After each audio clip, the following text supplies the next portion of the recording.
Hey everyone, this is Jane with Barlow Herbal, and in this video, I'm going to talk about something that I'm a little surprised I haven't brought up before on this channel, and that is the amazing ginger. Now, ginger is technically not a root, it's a rhizome.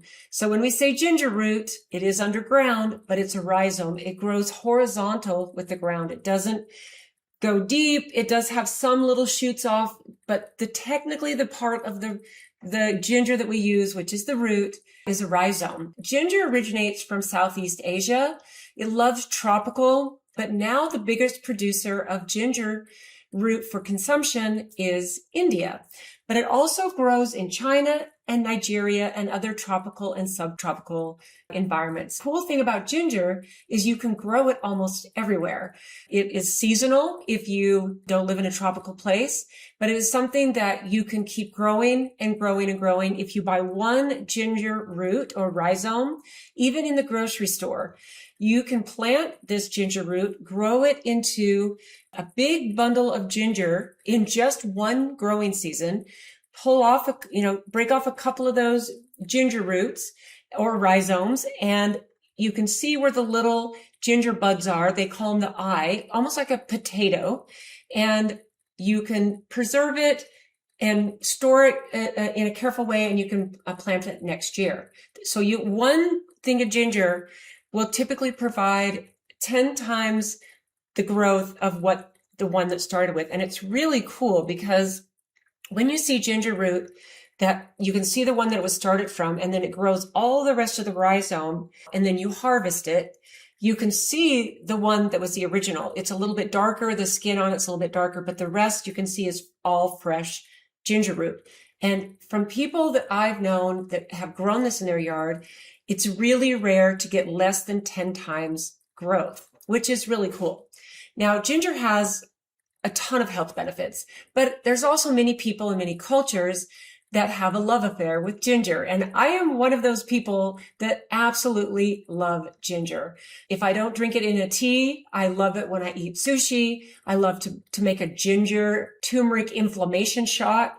And I'll put a recipe below this video for this shot that I love to make. It's just this digestive inflammation shot. It tastes really good. It's got ginger root, fresh turmeric root, and then it's got fresh squeezed orange juice and fresh squeezed lemon juice.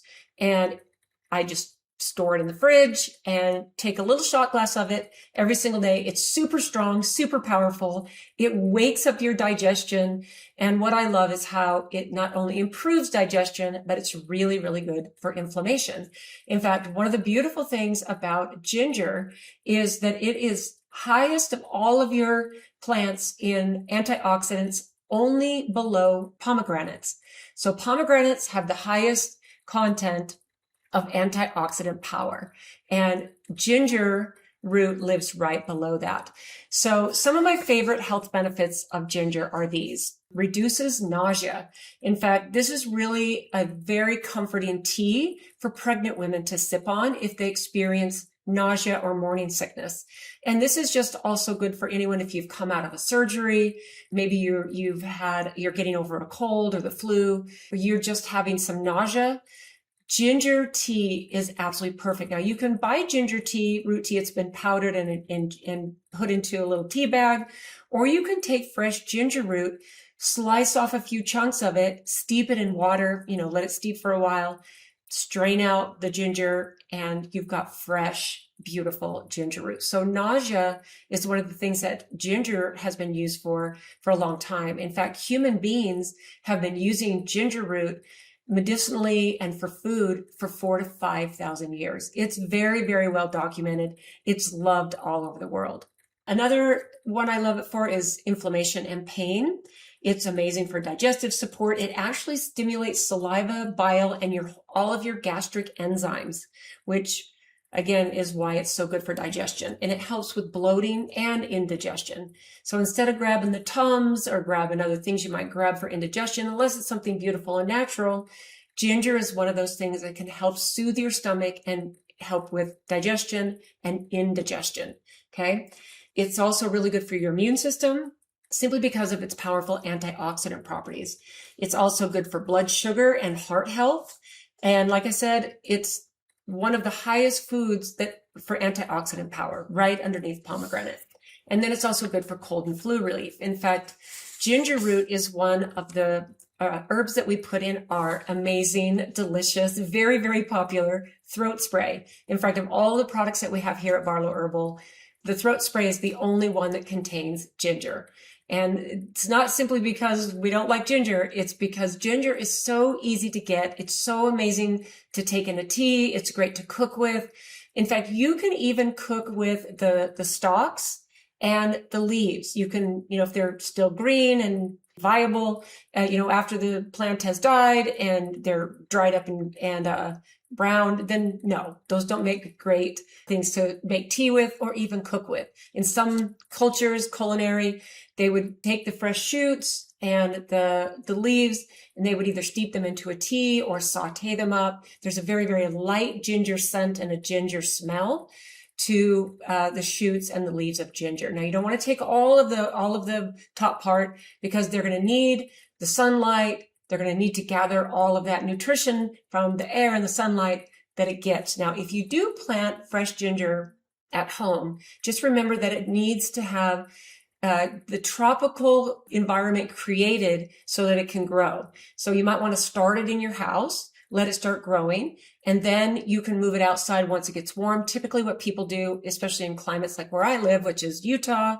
they'll move it out once the weather gets good, and then they'll make sure that it stays moist, that it stays with sunshine. And if it gets really, really cold, maybe you have a cold snap in the spring, bring it in so that it won't kill it, because it does need tropical environment. And you can literally between 6 to 9 months, you can grow really good garlic. And if you know how to do it, you can take one small rhizome and you can grow garlic for the rest of your life if you know how to store it, which is really, really beautiful.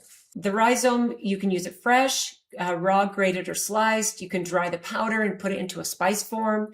And you can even make extracts and oils. In fact, what we do when we do our throat spray is we tincture all of the herbs that are in the throat spray. And then we low and slow reduce it down so that we can reconstitute it into an organic vegetable glycerin. We add a little bit of honey. We add some essential oils. This is a really, really, like I said, very popular, amazing throat spray that helps with throat health. It helps for not just cold and flu or coughs or sore throats, but over the years, many people who use their voice professionally, like singers, public speakers, have really fallen in love with our throat spray because it's got so many really good herbs and stuff for your throat and your health that can really help keep those vocal cords healthy. So that's some of the things that I really love about it. Now, there's some really amazing, quirky facts that I found about ginger that I thought would be fun to share with you. Ginger has been used for 4,000 to 5,000 years. It appears in ancient Indian Ayurvedic medicine and traditional Chinese medicine. It spread via early traders along the Silk Road. And by Roman times, it was a luxury spice in Europe. So if you had ginger, you were considered very wealthy. This is something that they actually equated to gold because it was so prized and it was so loved, but it was not readily accessible. It's a cousin of turmeric and cardamom, so all belong in the same plant family. So turmeric, cardamom, and ginger, they all belong to the same family, which makes sense. If you think about cardamom, you think about turmeric, and you think about ginger. Amazing. Now, here's what I found. It was a medieval status symbol. In Europe, ginger was so expensive, it signaled wealth. It was used as a natural preservative because of its antimicrobial properties, which helped preserve food prior to refrigeration, which is amazing. Ginger flavor isn't just spicy, it's chemical. So what I found is this: the heat, which you kind of feel that little bit of heat when you eat ginger, comes from gingerol transforming into shagol when dried or cooked. I probably totally massacred that pronouncement, but it actually, when you fry it or cook it, it actually changes the chemical and there's a little bit of heat to it. Like I said, you can grow it easily at home, and you can make a crystallized ginger into candy, but also medicine. So think about crystallized ginger. It gets that sweetness. It can actually kind of turn into a bit of a sugar. And ginger candy, super, super good. And then you're getting medicine at the same time you're eating candy. So think about a teaspoon of sugar, a little bit of honey, makes the medicine go down. Ginger can create its own, which is really sweet. There is one precaution about ginger that I would suggest, and that is that it has some natural blood thinning properties. So if you're on a prescription blood thinner, you shouldn't be eating massive amounts of ginger because it does have the same blood thinning properties and you can kind of get in trouble there. So think about that. And also it does interact in a very unique way with insulin. So if you are taking insulin to manage diabetes, then it also is something you might want to check with your healthcare provider to make sure that eating a whole lot of ginger is not something that's going to mess up, because it does have a little bit or a lot of an effect on insulin. So I would love to know, first of all, have you ever grown ginger? This is something I've never grown. And after my love affair with it for my whole life, I drink ginger tea. I make my ginger inflammation shot and I cook with it. I love it when I eat sushi. I always ask for extra ginger. It's something that I have loved and used, just culinary, for most of my life. So if you've ever grown ginger, I would love to hear about it. This is something that I am going to tuck into my routine, into my garden, and experiment with growing some amazing ginger. So thanks for tuning in today, guys, and we will see you in the next one.